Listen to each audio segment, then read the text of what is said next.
episode of Cooking with Cool Dad. Couple quick things. One, yes, I am wearing a hoodie. My heat died last night, so again, I'm recording on a Monday because I tried to fix it, couldn't do it. So yeah, I had to call a heating guy. Should be here in a couple of hours. So it's a little chilly.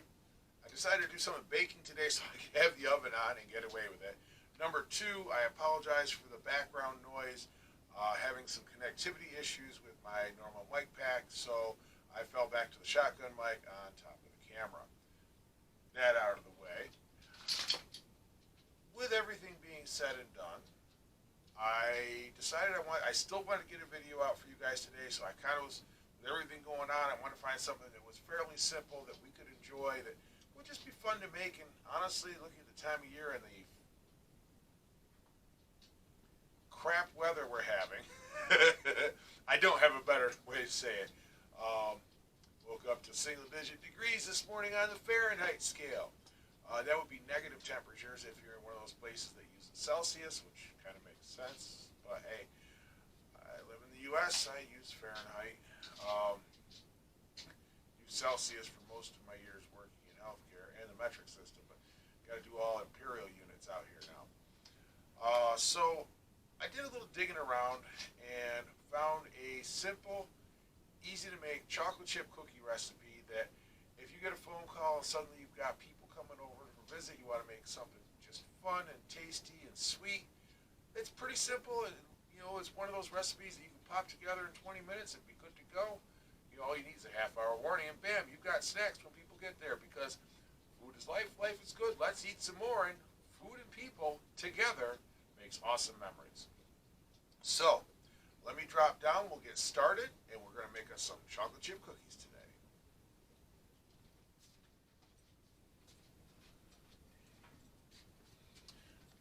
Okay, I am using a recipe because I'm baking. We start with a half a cup of butter that I melted in the microwave.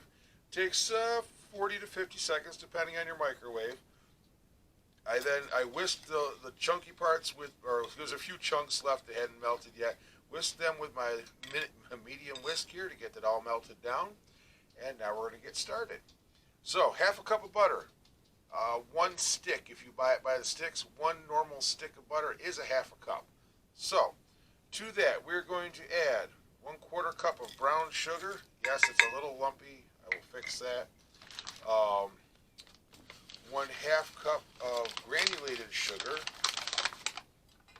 I have finely granulated because everything's fine up in this house. And again, I apologize for the background noise. One does what one must. And it's a testament to my dedication to putting out content for you guys. We're going to start by mixing these together until they're well combined. I'm going to beat on my brown sugar chunks. And honestly, I'm the type that if I've got a couple of chunks of sugar in my cookies, I'm not going to complain. Let's see. But we're managing to get it down to reasonable, usable size here. So if your brown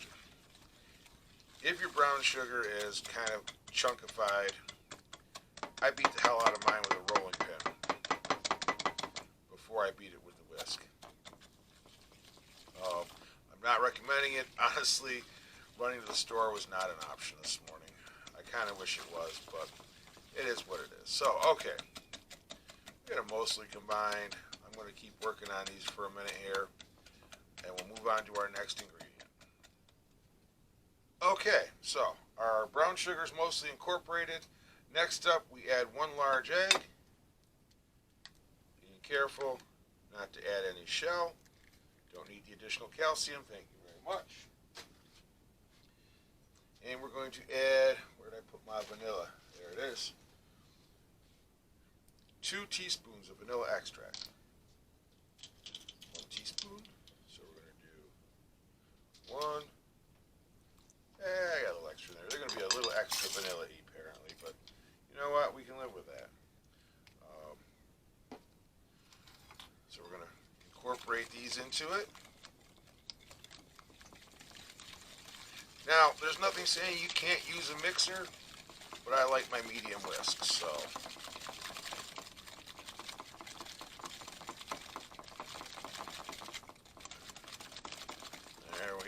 nicely incorporated. Now we're going to add some of our dry.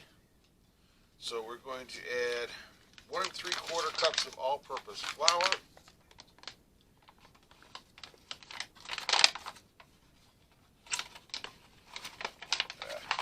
I know somebody's going to yell at me saying I'm doing the flour wrong. So there's 1.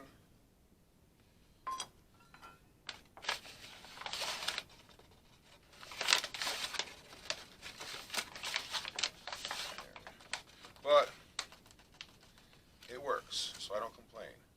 1 1/2, because I couldn't find my 3/4 cup measuring cup. 1 3/4. Actually, just a touch under, but I'm not going to complain about that, because if you overdo the flour, your cookies can be dry and crumbly, and I'm trying to avoid that. So we've got our flour. We're going to add a 1/2 teaspoon of baking soda, which is right in front of me. 1/2 teaspoon, 1/2 teaspoon, there it is.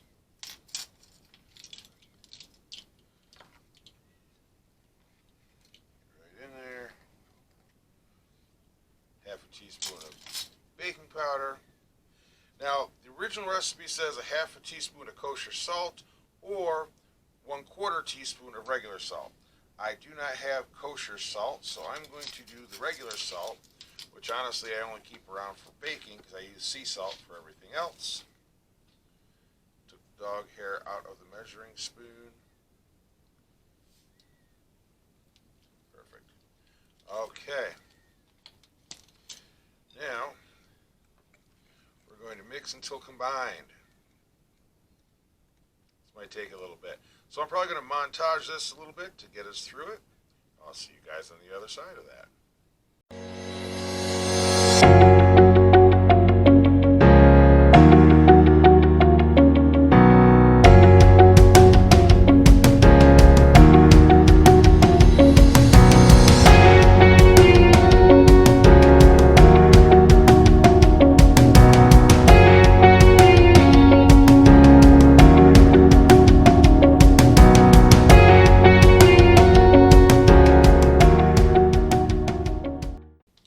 On that note, I'm giving up and getting the electric mixer out.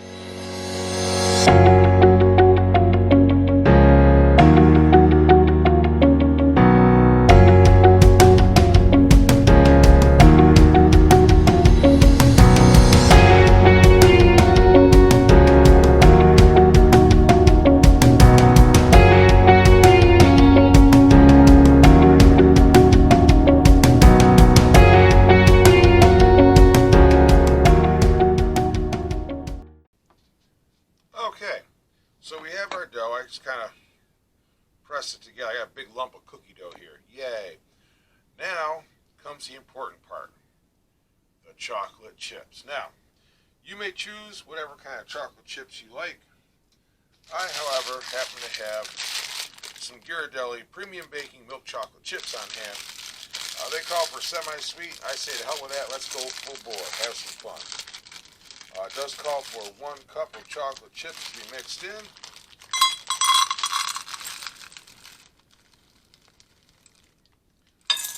Cup. We like our chocolate. And a little bit more. So I'm actually just going to mix these in by hand since the dough's kind of stiff now. Yes, my hands are clean. I always wash my hands before I start.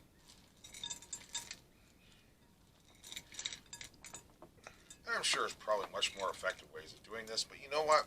There's something about getting your hands into the food that just makes it that much more satisfying at the end, in my opinion. Come back here. And that's why when I clean my counter, I clean it with bleach spray. You could eat off this counter with no ill effects. I don't, but you could. Get in there. You always.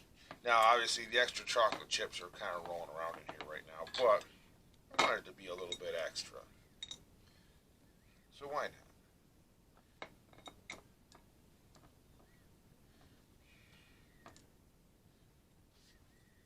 I'm going to close the oven so it comes up to temperature. Yes, I had the oven open to help heat the kitchen a little bit while I'm waiting for the heating guy. It's an old trick, and it works. The other nice thing about doing this with your hands, you get a feel for the texture. And there's something about the texture of food that will either add or detract from how it comes out in the end, or how it is perceived by the end user or the person eating it. There we go. We have chocolate chip cookie dough. Now, I'm going to wash my hands real quick again here.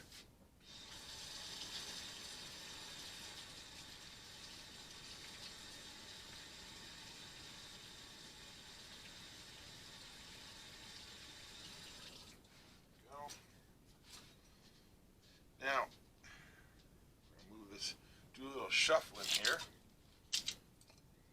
so I got space to show you all everything.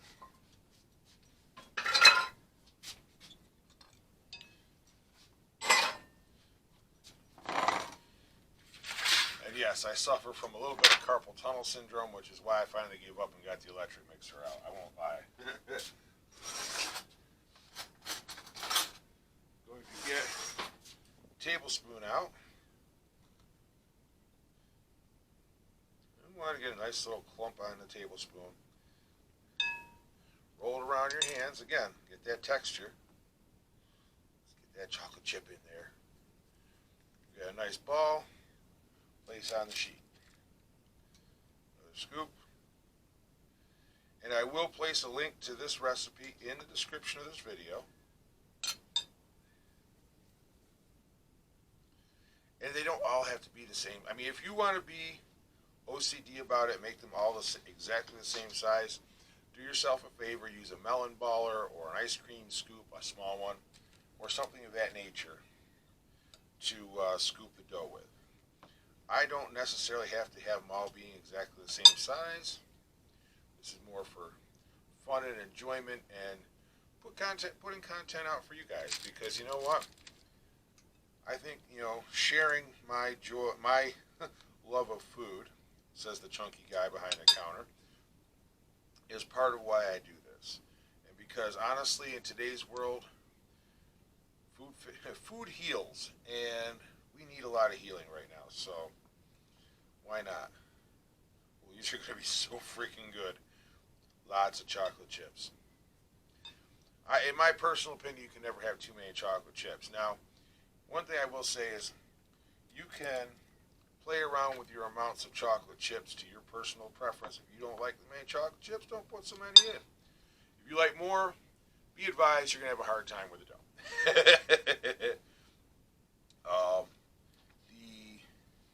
The other thing you can do, you can take out the chocolate chips, substitute carob, substitute raisins. I mean, there's a million different things you can do.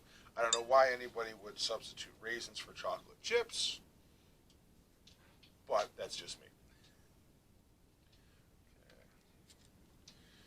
Our oven should be just about at 350 now, which is nice.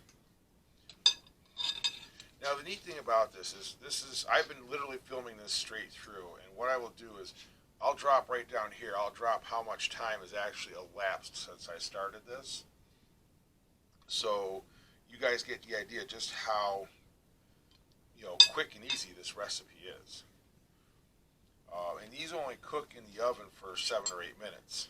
Well, 7 to 10 minutes, according to the recipe. I'm going to start at 7 and see where they're at. I may split the difference and go to 8.5, but we'll see. Oh, I got 369. I must be doing mine a little bit big because this recipe is supposed to be for 24 cookies. but that's okay.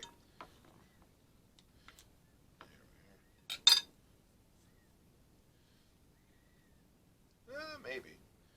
I think I got a little less than half the dough left there. There's 12. I'm going to do this in 2 batches.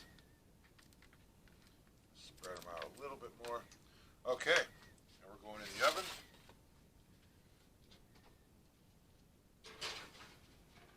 Alexa, set timer for 8 minutes. 8 minutes, starting now. Beautiful thing having one of those in the kitchen. I did put the cookies on wax paper. 2 reasons for that. 1, it makes cleanup a lot easier, and 2, it makes cleanup a lot easier. Did I mention it makes cleanup a lot easier? So, we're going to let those bake. I'll be back in a couple minutes when they're out, and we'll show you what we got. Alexa, stop. Yep, Alexa. Okay, here we go. We have our second batch coming out of the oven. In my oven took about 12 minutes. So I'm just going to put these onto the cooling rack for now. Because you should always put cookies on a cooling rack. That's what it's made for. You'll notice my second batch is a little bit smaller. I was trying to be a little more conservative. Just curiosity to see if the size made any real difference. It doesn't appear to have made any difference at all. So, I'm going to let these sit for a couple minutes, and I'll be right back with you with the up top to finish up, and let you know how they came out. See you guys in a few minutes. Damn, I put my pans right in the middle. Cool off. There we go. Okay, now I can talk to y'all. First cookie, trying it.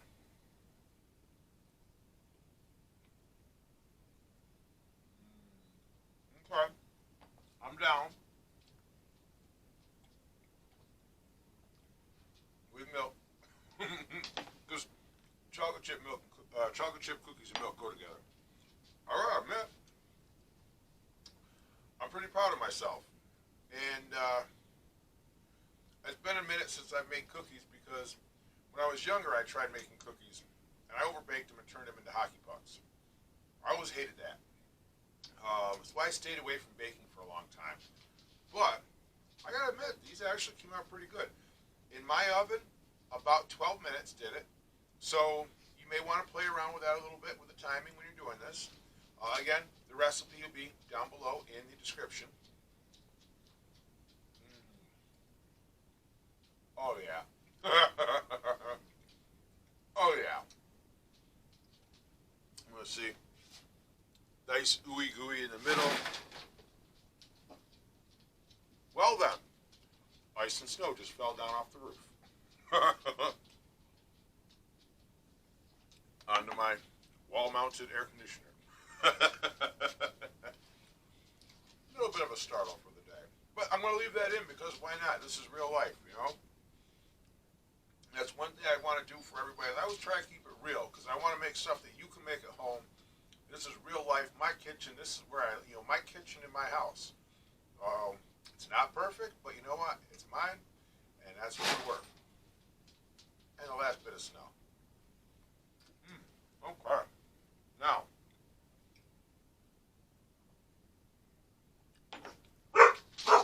Enough. Hey, enough. Real life. Like I said, real life. So I gotta admit, they came out pretty damn good. Total time invested in this from start to finish, maybe 30 minutes. You know, that included maybe a little, maybe closer to 40 with both batches. But you know what? In less than an hour, I got stuff ready for guests coming over. Can't go wrong with that. And again, I want to come back to the food is life, life is good. Let's eat some more because getting people to sit down face to face around a table with some good foods, and I say good foods because it doesn't have to be just one thing. You can make some chocolate chip cookies, make some pasticcio, make some brajol, make some whatever. But sitting down, put the electronic devices away, sit and talk, make some good memories. make some connections, share some information, just talk. We need more of that in our lives. We need to become social people again. That's what's going to actually heal America. Doesn't matter who the president is, doesn't matter who Congress is. Healing America is up to you and me. And the more we can sit down with one another and talk to each other and learn from each other and learn to accept one another, the faster we can heal this country. And you know what? That's how it's going to happen. One other thing I want to talk about, because I do pay attention to what goes on in the world, and more I'm seeing distressing news. I guess what I want to say is, whether you're male, female, non-binary, cisgender, transgender, I don't give a flying fuck. You as a person know that it is okay to say, I can't handle this. It is okay to say, I need help. It is okay to find someone or an appropriate service to help you with something you can't get over. And it's okay to admit that you can't get past something, you can't handle something.